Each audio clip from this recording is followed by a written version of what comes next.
Noah Lyles stood at the top of sprinting, Olympic champion, world champion, the face of speed itself. For years, when people talked about the fastest men on earth, his name came first. Then, in March of 2026, something happened that nobody expected. A kid from a tiny town in Mississippi lined up beside him, a kid most casual fans had never even heard of, a kid who wasn't supposed to be here. The gun fired. 6.41 seconds later, the impossible had happened. Jordan Anthony crossed the line first. Not against college runners, not against prospects, not against local competition, against Noah Lyles. The same Noah Lyles who had spent years collecting medals and dominating the biggest stages in track and field. And suddenly, the entire sprinting world was asking the same question. Who is Jordan Anthony? Because beating Noah Lyles isn't something that accidentally happens. You don't wake up one morning and outrun one of the greatest sprinters of his generation, especially when your journey started in a place nobody was looking, especially when sprinting wasn't even your main sport, especially when there were moments when your entire athletic career looked like it might be over before it truly began. That's what makes this story so unbelievable, because Jordan Anthony didn't follow the blueprint. He broke it, and the deeper you look into his rise, the more impossible it becomes.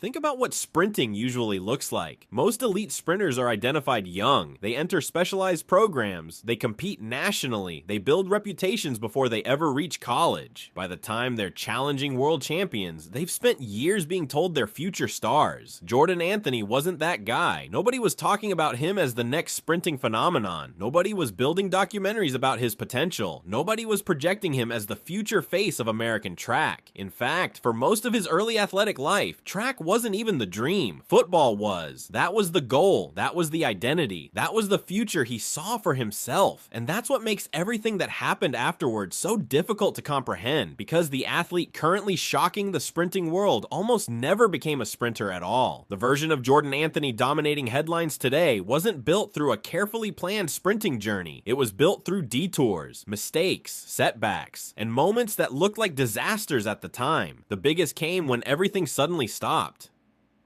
A fractured hip.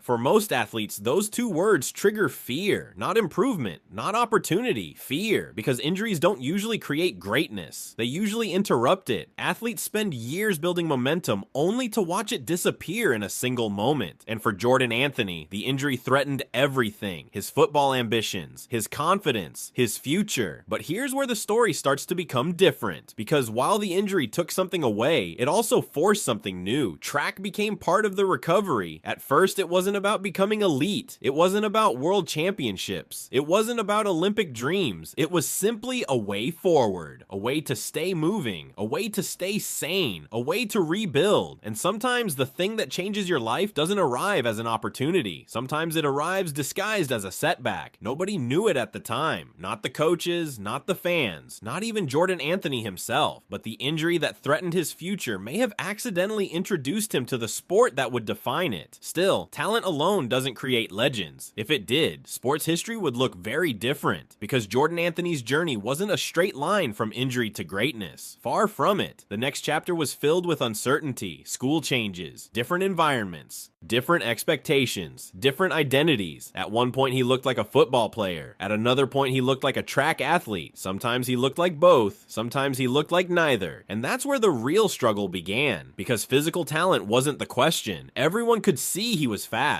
The question was commitment. What exactly was Jordan Anthony becoming? The answer wasn't obvious, and uncertainty is dangerous, especially in elite sports. The athletes who reach the top usually commit early. They sacrifice alternatives. They remove distractions. They build their entire lives around one objective. Jordan Anthony still had multiple paths available, and multiple paths often mean slower progress. The sprinting world was moving forward while he remained caught between identities: football player, track athlete, future star, unfinished project. Nobody knew, maybe not even him. Then came the moment that changed everything. The moment where potential finally collided with with reality. At Arkansas, coaches saw something most people hadn't fully understood yet. They didn't see a football player who happened to be fast. They saw a sprinter wasting time. That's a very different conversation, because one version suggests possibility, the other suggests urgency, and suddenly the question wasn't whether Jordan Anthony could become elite. The question became whether he was willing to risk everything to find out. Think about how difficult that decision is. People love stories about commitment after they succeed. They rarely talk about how terrifying commitment feels beforehand. When you choose one path, you close others. When Jordan Anthony leaned fully into sprinting, there were no guarantees waiting for him, no promises, no certainty, just risk. And that risk changed everything, because once sprinting became the priority, the results arrived with shocking speed. Literally, the improvement wasn't gradual, it wasn't subtle, it exploded. Titles started appearing, victories multiplied. The athlete who had spent years searching for an identity suddenly found one, and the stopwatch noticed immediately. Now consider this. Track and field is brutally honest. There's nowhere to hide. No teammates can rescue your performance. No system can disguise weaknesses. The clock tells the truth every single time. And Jordan Anthony started producing times that demanded attention. Not good times, not promising times, elite times. The kind of times that force coaches to stop what they're doing. The kind of times that make rivals uncomfortable. The kind of times that make professionals start paying attention. Because there are levels to speed. Fast, very fast, elite, world class. And eventually Jordan Anthony started entering territory occupied by only a handful of humans on the planet. That's when disbelief started spreading, because his rise wasn't following normal timelines. Athletes aren't supposed to develop this quickly. They're not supposed to make up for years of specialized experience. They're not supposed to close the gap on people who've dedicated their entire lives to sprinting. Yet somehow he kept doing exactly that. Every race seemed to create a bigger question. Can he compete? Yes. Can he win? Apparently. Can he dominate? Now things were getting interesting. Then came another jump, another breakthrough, another achievement that made people look twice.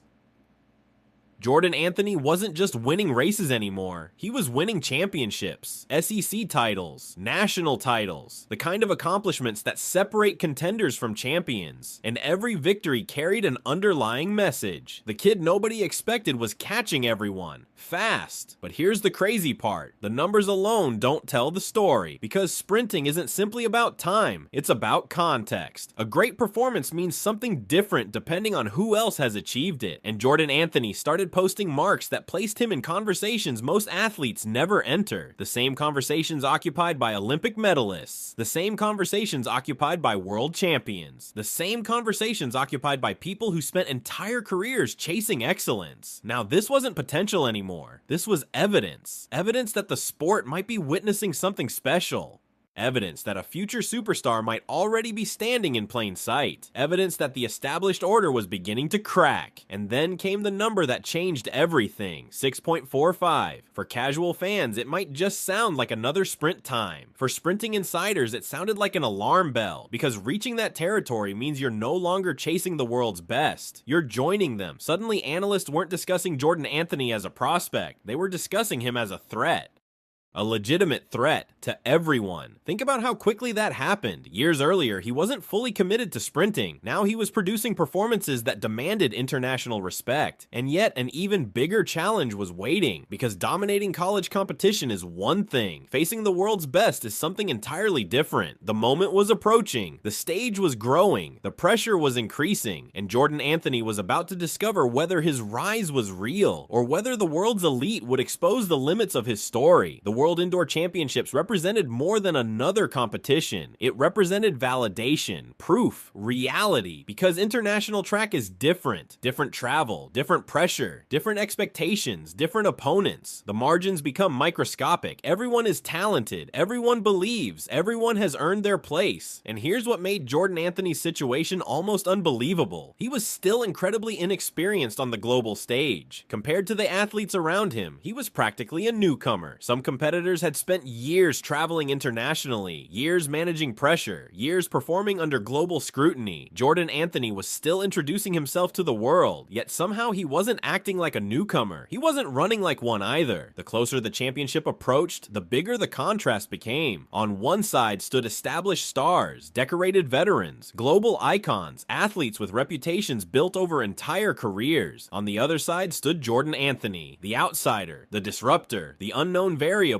and history usually favors experience. Usually, then the race arrived. Everything narrowed to a few seconds. Months of preparation, years of sacrifice, a lifetime of uncertainty, all compressed into one moment. The gun goes. Reaction, acceleration, power, precision. Every movement matters. Every hundredth matters. Every mistake matters. And Jordan Anthony delivered the performance of his life. 6.41 seconds. Let that sink in. 6.41. Not against average competition, not against hopeful challengers, against the best sprinters on earth, against Noah Lyles, against athletes who entered the event expecting to win, against a field built from the fastest humans alive. Jordan Anthony crossed first, and suddenly the impossible became reality. The sprinting world didn't have a choice anymore. It had to pay attention, because surprises happen, lucky races happen, flukes happen, but world-class times against world-class competition demand respect. That's different. That's permanence. That's arrival. And what happened next may be even more fascinating than the victory itself, because whenever a new star emerges, the sport enters a transition period. The old guard watches, the new guard advances, and everyone starts wondering how long the balance of power will last. For years, Noah Lyles represented the future. Then he became the present. Now another athlete is beginning the same journey. That's how sports evolve. One generation inspires the next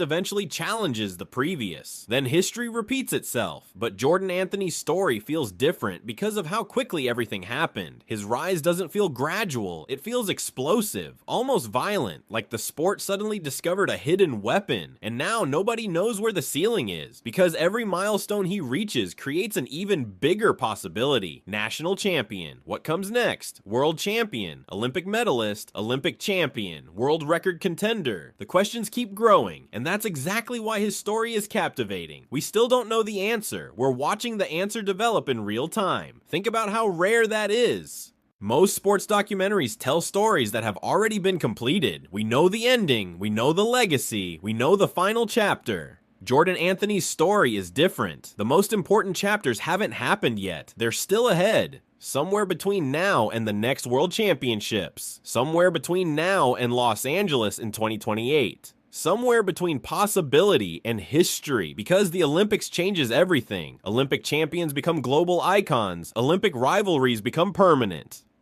Olympic victories become immortal, and suddenly Jordan Anthony is moving toward that stage faster than anyone imagined. The kid from Mississippi, the athlete who wasn't fully committed to sprinting, the competitor who broke his hip, the prospect nobody predicted, the runner nobody noticed, the champion nobody expected, now stands on the doorstep of greatness. And perhaps the most incredible part is this: every major achievement so far has been followed by something bigger. Every breakthrough has opened another door. Every answer has created a larger question. Can he compete? Yes. Can he win? Yes. Can he beat champions? Yes. Can he shock the world? Absolutely. Now only one question remains. Can Jordan Anthony become the defining sprinter of the next generation? Because if a kid who almost never chose sprinting can rise from complete obscurity to defeat Noah Lyles in 6.41 seconds, then maybe we're not looking at a surprise anymore. Maybe we're looking at the beginning of a legend. And if that's true, then the race against Noah Lyles wasn't the peak of the story, it was the introduction. So when the lights come on at future world championships, when Olympic medals are on the line, when the fastest men in the world take their marks, will Jordan Anthony become the athlete who carries sprinting into a new era? Or will the established champions remind everyone why greatness is so difficult to keep? The answer could define the next decade of track and